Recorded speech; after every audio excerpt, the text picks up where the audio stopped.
Hello everyone, myself Gaurav Tyagi and welcome to my YouTube channel Gaurav Tyagi Classes. I'm a BTech graduate and today we're discussing a very important portion from competition point of view, that is GS, GK, GA, current affairs, static GS and etc. जैसा आप सबको पता है कि ये portion बहुत ज़्यादा wide है और बहुत ज़्यादा वाइड होने के कारण या हम ये कह सकते हैं बहुत ज़्यादा होने के कारण इसे कंसीडर किया जाता है कि इतना ज़्यादा स्कोरिंग नहीं है, क्योंकि एग्ज़ाम में हमें ये अच्छे से याद नहीं रहता या हम कह सकते हैं कि एग्ज़ाम में इतने अच्छे से हमारे कॉन्सेप्ट क्लियर नहीं हो पाते कि एग्ज़ाम में हमें ऑप्शन देखते ही वो अप्रोच सीख सकें जिससे हम ऑप्शन को या राइट ऑप्शन को टिक कर सकें। सो पहले तो हमें समझना पड़ेगा कि क्वेश्चन वाकई काफ़ी ज़्यादा वाइड है, लेकिन अगर हम कॉन्सेप्ट को उठाएं तो फिर हमें चीज़ें याद भी अच्छे से रह सकती हैं और हम ईज़िली इसको कवर भी कर सकते हैं। आज जो मेरा टॉपिक है वो कॉन्स्टिट्यूशन है और जैसा आप सबको पता है कि कॉन्स्टिट्यूशन जो है it is one of the most important concept in GS और कॉन्स्टिट्यूशन से क्वेश्चन आता ही आता है। अब कॉन्स्टिट्यूशन अपने आप में बहुत ज़्यादा वाइड है। अगर हम अकेले कॉन्स्टिट्यूशन को करने लगे तो it take lot of time to cover this complete constitution. So कैसे करना है? हमें ऐसे करना है कि हमको एक कॉन्सेप्ट को उठाना है और उस कॉन्सेप्ट को उठाने के बाद उससे रिलेटेड सारी इन्फॉर्मेशन कलेक्ट करनी है और उस इन्फॉर्मेशन को हमको याद करने का या फिर रिवाइज करने की कोशिश करते रहना है। तो आज जो मेरा कॉन्सेप्ट है वो कॉन्स्टिट्यूशन है, या वे हम कह सकते हैं कि आज का हमारा टॉपिक जो है वो कॉन्स्टिट्यूशन है। अब कॉन्स्टिट्यूशन में आपको पहले समझना पड़ेगा कि मेरा आज का टॉपिक क्या है। तो मेरा कॉन्स्टिट्यूशन का आज का टॉपिक है अमेंडमेंट। अमेंडमेंट समझने से पहले आपको थोड़ा बेसिक कॉन्स्टिट्यूशन के बारे में समझना पड़ेगा। आप कॉन्स्टिट्यूशन को एक लिविंग बुक कह सकते हैं। अब जो लिविंग बुक्स होती हैं वो क्या होती हैं? लिविंग बुक का मतलब है एक ऐसी किताब जिसमें बेसिकली आप चेंज कर सकते हो। अब चेंज आप किस चीज़ में करोगे तो आपको समझना पड़ेगा कि कॉन्स्टिट्यूशन कैसे बना था, कब फोर्स में आया। तो वो सारी चीज़ें हम एक अलग पोर्शन में कवर करेंगे। बस हम आज इतना समझ लेते हैं क्योंकि आज का हमारा टॉपिक अमेंडमेंट है तो हम सीधा अमेंडमेंट पे ही फोकस करेंगे। तो पहले हम ये बेसिक इतना समझ लेते हैं कि जो कॉन्स्टिट्यूशन है वो किन किन चीज़ों से बना है। तो कॉन्स्टिट्यूशन डिफरेंट पार्ट्स में डिफाइन है। तो ओरिजिनली 22 पार्ट्स थे कॉन्स्टिट्यूशन में at the time of enforcement of constitution, and when constitution came into the enforcement तो हम कह सकते हैं 26 जनवरी 1950। ये वो डेट है जो एग्ज़ाम पॉइंट ऑफ व्यू से भी इम्पॉर्टेंट है और ये वो दिन है जब कॉन्स्टिट्यूशन फोर्स में आया था या इन्फोर्स किया गया था।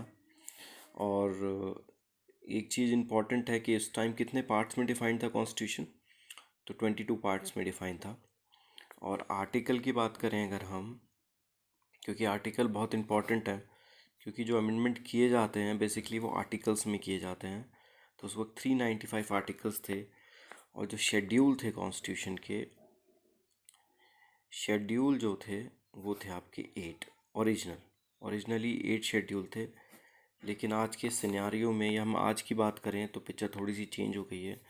अगर इस वक्त हम बात करें तो पार्ट इस वक्त 25 हो चुके हैं, आर्टिकल आपके 470 हो चुके हैं और शेड्यूल आपके 12 हो चुके हैं। तो अब कॉन्स्टिट्यूशन इस तरह से डिफाइन है, 12 शेड्यूल, आर्टिकल 470 और पार्ट 25। तो अब हम शुरुआत करते हैं कि अब हमें किस तरह से पढ़ना है। तो हमें आज का टॉपिक उठाना है पहले, क्योंकि हम पहले ही बता चुका हूँ मैं जैसे आप सबको कि हम एक टॉपिक को कवर करने की कोशिश करेंगे और जो टॉपिक मैं आपको पढ़ाऊँगा उस टॉपिक से सारी चीज़ें मैं कवर करता चलूँगा, क्योंकि अगर उस मेरे पढ़ाने के बाद भी अगर उस कॉन्सेप्ट से बाहर से क्वेश्चन आए तो कोई फ़ायदा नहीं है फिर पढ़ाने का।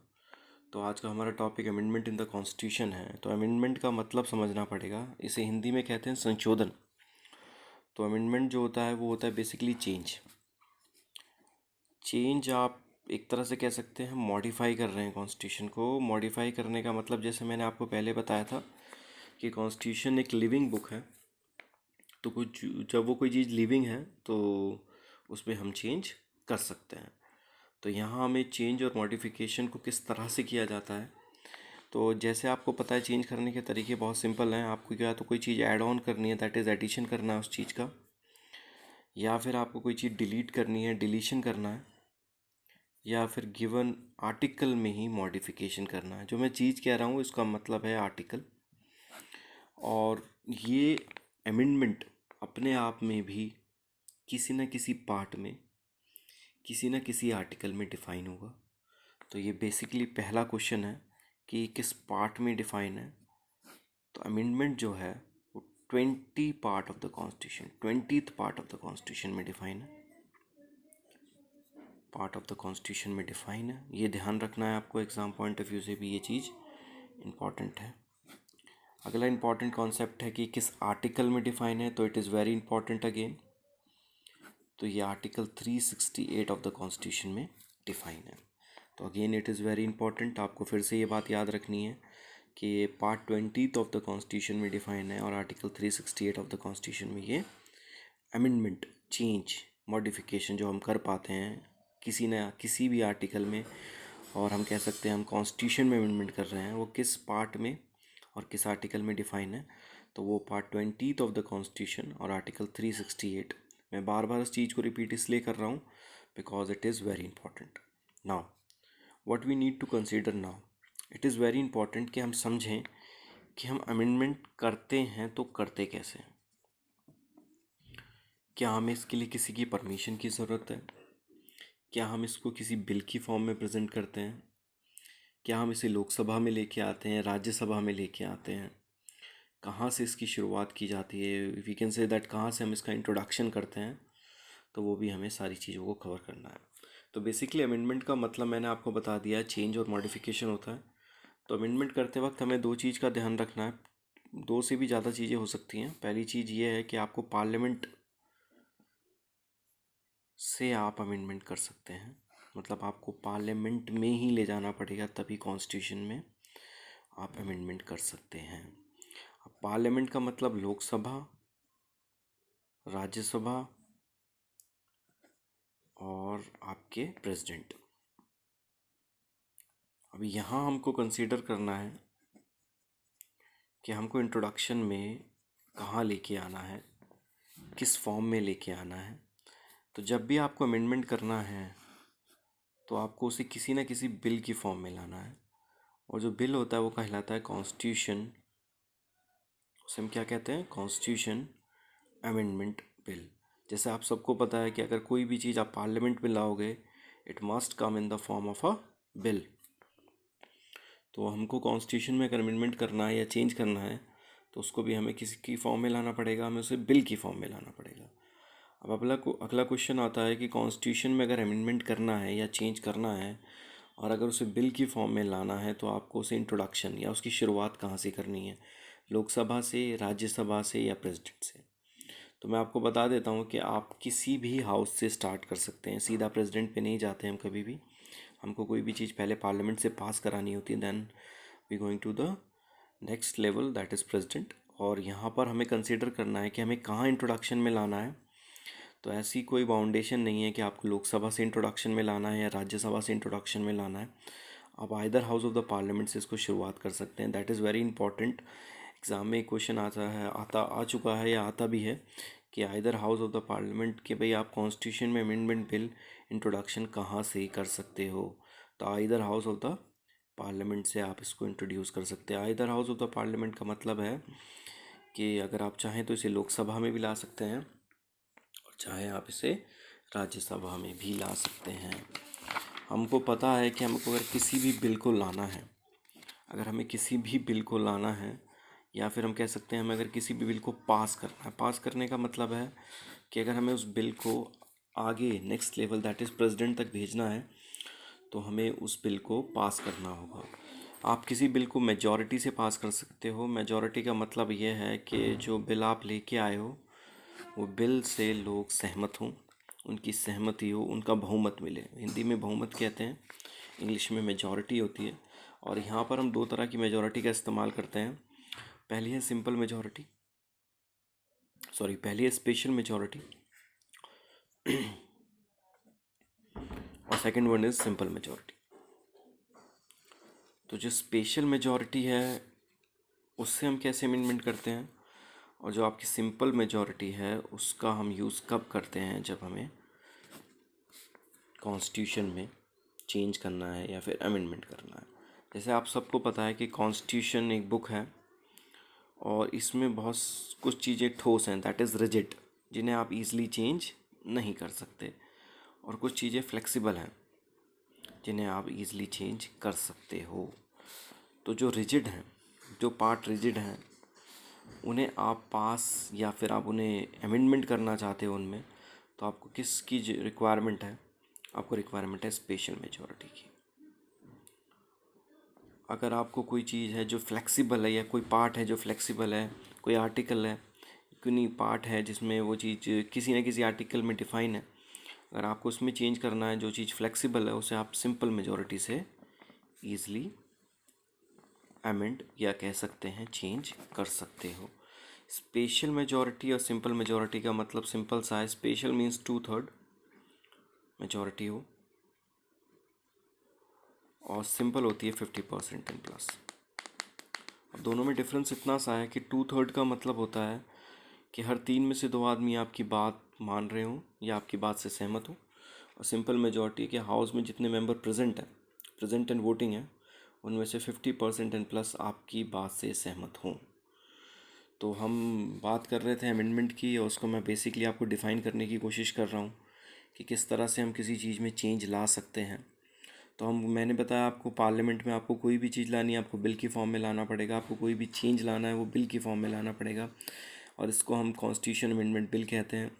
इसे पास करने के लिए हमें मेजॉरिटी की ज़रूरत पड़ती है। मेजॉरिटी दो तरह की होती है, सिंपल मेजॉरिटी और आपकी स्पेशल मेजॉरिटी। कॉन्स्टिट्यूशन में कुछ पार्ट रिजिड हैं, कुछ फ्लेक्सिबल हैं। तो जो रिजिड पार्ट है उसको आपको अगर चेंज लाना है, अमेंड करना है, या उसमें संशोधन करना है, तो आपको स्पेशल मेजॉरिटी लानी पड़ेगी। और अगर आपको एक फ्लेक्सिबल पार्ट को अमेंड करना है, तो आपको सिंपल मेजॉरिटी से उसे आप अमेंड कर सकते हैं। यहाँ पर अब तक कोई रोल नहीं आया प्रेसिडेंट का। एज वी नो, अगर हायरार्की से देखा जाए तो president is the supreme, but president is not supreme than constitution. तो मोस्ट सुप्रीम जो पार्ट है, जो मोस्ट सुप्रीम चीज़ है इस कंट्री की, वो आपका संविधान है, आपका कॉन्स्टिट्यूशन है। तो जो आपका प्रेसिडेंट की पावर है, basically in case of constitution amendment bill, आप कह सकते हैं वो कम है, या कह सकते हैं ना के बराबर है। क्योंकि in case of constitution amendment bill आपको प्रेसिडेंट की परमिशन की रिक्वायरमेंट है या नहीं है, ये क्वेश्चन आता है।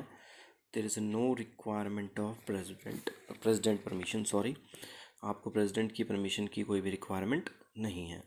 दूसरा इंपॉर्टेंट पॉइंट है, क्या आपको प्रेसिडेंट के पास कोई पावर है कि जिससे वो कॉन्स्टिट्यूशन अमेंडमेंट बिल को पास होने से रोक सकते हैं, या फिर वो उसे रिजेक्ट कर सकते हैं? तो ऐसी कोई पावर नहीं है, क्योंकि इसके लिए ऑलरेडी एक अमेंडमेंट हो चुका है। By the 24th amendment of 1971 president को ऑब्लिगेटरी कर दिया है, ऑब्लिगेटरी का मतलब कंपलसरी कर दिया है, कि उन्हें कॉन्स्टिट्यूशन अमेंडमेंट बिल को ऑब्लिगेटरी कर दिया है, कॉन्स्टिट्यूशन अमेंडमेंट बिल को पास ही करना होगा अगर पार्लियामेंट ने कॉन्स्टिट्यूशन अमेंडमेंट बिल पास करने के बाद उनके पास भेजा है। तो इट इज़ वेरी इंपॉर्टेंट कि आप समझें कि कॉन्स्टिट्यूशन में अगर आपको चेंज लाना है तो आपको अमेंडमेंट करना पड़ेगा, और प्रेसिडेंट की पावर इस केस में बहुत ही कम है। तो यहाँ पर हमें कंसीडर करना पड़ेगा कि परमिशन तो नहीं चाहिए प्रेसिडेंट की, लेकिन फाइनली उनकी परमिशन को नहीं कह सकते, हम कह सकते हैं कि प्रेसिडेंट की साइनिंग अथॉरिटी हमें चाहिए। हमें प्रेसिडेंट की साइनिंग अथॉरिटी चाहिए कि हम किस तरह बिल को पास कर रहे हैं, तो वहाँ प्रेसिडेंट की हमें साइनिंग अथॉरिटी की रिक्वायरमेंट है। अगला इम्पॉर्टेंट पॉइंट है कि अगर आप कॉन्स्टिट्यूशन में कोई चेंज ला रहे हैं, अमेंडमेंट कर रहे हैं, तो वो अमेंडमेंट करते वक्त आपको ध्यान रखना है कि वो आप बिल के फॉर्म में ला रहे हैं।